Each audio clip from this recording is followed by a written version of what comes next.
Urdu talk के सामीन को नायला शमशाद का आदाब अर्ज़ है। एक मज़ाहिया पेशकश हाजिर है आपकी खिदमत में। सोहनी घाट बदल सकती थी, सोहनी घाट बदल सकती थी और कहानी चल सकती थी। सोहनी घाट बदल सकती थी और कहानी चल सकती थी।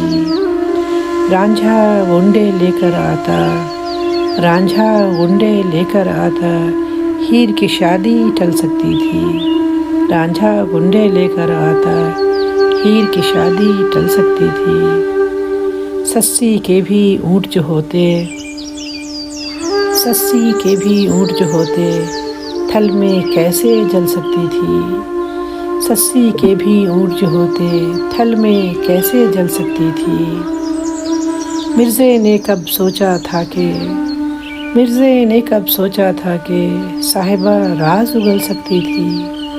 मिर्ज़े ने कब सोचा था कि साहिबा राज उगल सकती थी। लैला काली पढ़ लिख जाती, लैला काली पढ़ लिख जाती, फेयर एंड लवली मल सकती थी। लैला काली पढ़ लिख जाती, फेयर एंड लवली मल सकती थी।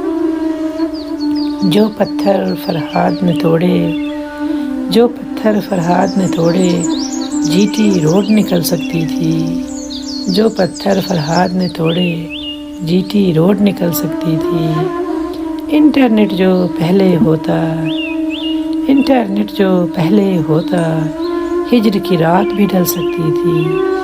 इंटरनेट जो पहले होता, हिजर की रात भी ढल सकती थी। हिजर की रात भी ढल सकती थी, हिजर की रात भी ढल सकती थी।